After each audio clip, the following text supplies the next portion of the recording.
本日は、ストリートファイター2シリーズ3作目のターボについて、前作からの変更点などを今更ですが振り返ってみようと思います。スーファミ版とか出てるし、馴染み深い作品だね。賛否、いろいろ言われてたけどな。大きな変更点の一つとして、タイトル名のターボから推察できると思いますが、ゲームスピードが上がりました。ターボは速すぎてコンボしにくいんだよね。スーファミ版とメガドラ版はスピード調整できるけど、PS 版とかはスピード固定だったな。アニバーサリーコレクションに収録されているターボもスピードは調整できませんね。スピード調整したかったらスーファミ版か。グラフィックは格段に落ちるけどね。しかし、これ当時としては、相当よくできてたよ。そういえば、ターボはダッシュの海賊版対策で、急遽投入したらしいけど、スピード上げる必要あったのかな。客の回転を早めたいゲーセンの要望としか思えないな。では、ここからは、キャラクターごとの変更点などを見ていきましょう。竜の変更点は空中で竜巻旋風脚が使えるようになったことですね。ターボの空中竜巻は直線に飛ぶんだよな。スーパーから放物線になったんだよね。これはこれで、面白いんだけどな。剣の変更点も竜と同じく空中で竜巻旋風脚が使えるようになったことですね。他は、ダッシュからキャラ性能は変わらないのね。ダッシュで言うと剣はかなり変更あったからな。しかも数ヶ月でのマイナーチェンジだし。チュンリーの変更点は、新技の飛行剣が加わり、空中でスピニングバードキックが出せるようになりました。ターボの飛行剣はコマンドなんだよね。ヨガフレームと同じコマンドだな。当時は、コマンドキャラとタメキャラって分類されてたから、タメキャラにコマンドは困惑したぜ。次回作のスパ2ではタメになったね。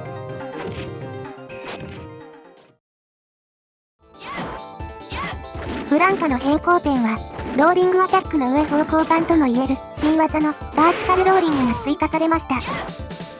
ターボの上ローリングは、加工中も攻撃判定あるんだよな。これはかなり厄介だった。落ちてくる時の迎撃は、昇竜拳とか無敵技じゃないときついんだよな。スパ2では、落ちる時の攻撃判定廃止されたね。さすがに、やりすぎた感があったかもな。エドモンド・ホンダの変更点は、新技のスーパー略艦落としが加わりました。また、スーパー略艦落としは、手際に、かなり長い時間の無敵があるため、飛び道具などもすり抜けることができ、ダッシュまでの、いわゆる鳥かご状態で身動きが取れなくなるといったことがなくなりました。ターボのホンダは、キャラランク確か最上位クラスだよね。逆巻落としは、起き上がりめくり対策にも使えるしな。頭突きと逆巻落とし両方無敵時間あるのは大きいな。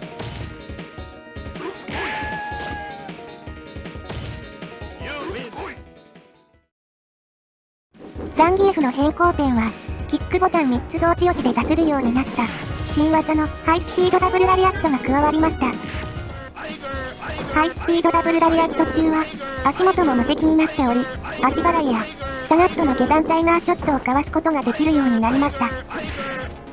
ターボのザンギエフは、ハイスピードダブルラリアットで足払いをかわしながら、吸い込むテクニックとかあるんだけど、スピードが速いから、立ちすくいう自体が難しくなったんだよな。結局対サガット戦は苦手なままだね。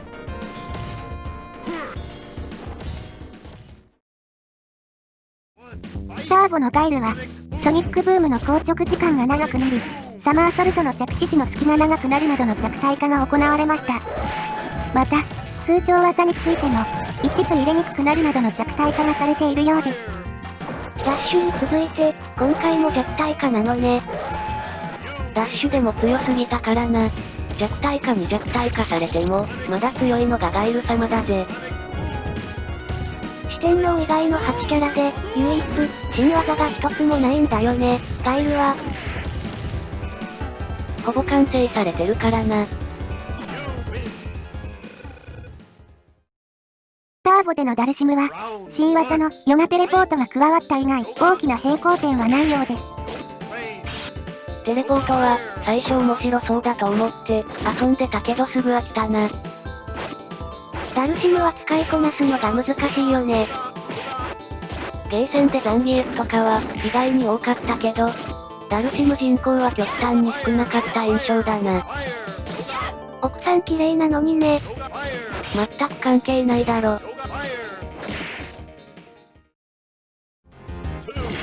ターボでのバイソンは、ターンパンチの振り向きざまが無敵になり、飛び道具がすり抜けられるようになりました。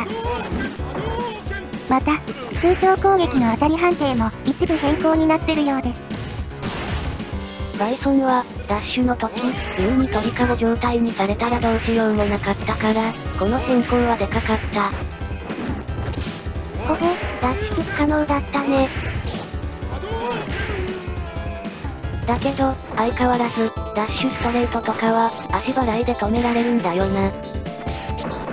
ダッシュでは対人性能、最下位クラスだったのに、ターンパンチの初動無敵がついただけで、上位クラスになっちゃうんだよね。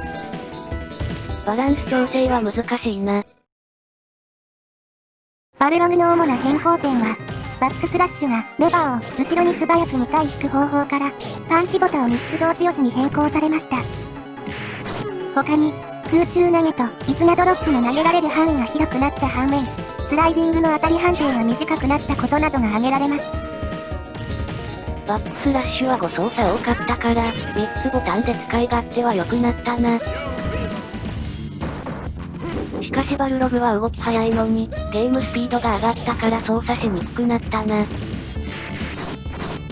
投げ範囲が広がったけど、他は弱体化みたいだね。新技もないしな。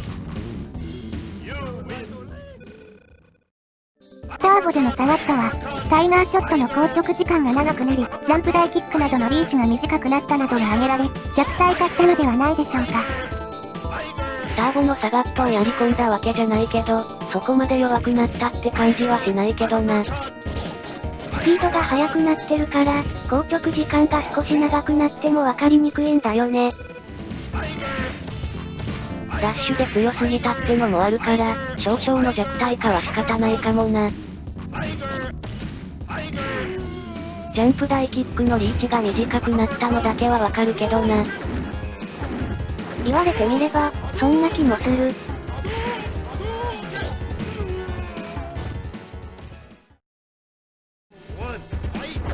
前作では、名実ともに最強のベガでしたが、ターボでは、必殺技、通常技すべてが弱体化されました。具体的には、前作で問題になっていたサイコ投げは、着地時の隙が大きくなったためできなくなりました。また、前作では対空技として使えていたしゃがみ大パンチも攻撃判定が狭くなっており、竜巻旋風脚も落とせなくなりました。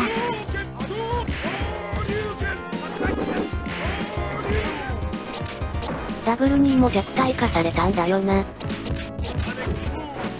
十分強そうだけど、ダメ時間が長くなったから、連続技に使えなくなったんだよ。しかも2プレスの後に、攻撃が繋がらないんだよ。調整が極端だね。逆カレーかみたいな。以上、前作からのキャラクターの変更点でした。ちなみに、スト2ターボが遊べるコンソール機とソフトはこのようになっています。現行機種では30周年アニバーサリーに収録されていて、しかもオンライン対戦にも対応しています。不思議なのがダッシュはオンライン対戦、非対応なのに、ターボは対応してるんだよな。おそらく、シリーズの最終バージョンのみ、オンラインに対応したのではないでしょうか。人気順じゃないのね。旧機種では、スーパーファミコン版とメガドライブ版はタイトル名は違いますが、内容はほぼ同じになっていて、ダッシュとターボ、どちらも収録されており、ターボは、スピードの調整ができるようになっています。スーファミ版のターボは、国内に110万本も売れたらしいから、みんな遊んだはず。スピードが選べるのはいいよね。他には、プレイステーションとセガサターンで発売されていた、カプコンジェネレーション5にも収録されていました。こちらは、ターボ以外に、初代のストリートファイター2とダッシュも収録されています。カプコンジェネレーション版は完全移植なんだけど、読み込みが入るんだよな。PSP 版もベースが PS 版らしいから読み込みあるよ。まあ、我慢できないほどじゃないけどな。はい。というわけで、本日はストリートファイター2ターボを振り返ってみました。では、ご視聴ありがとうございました。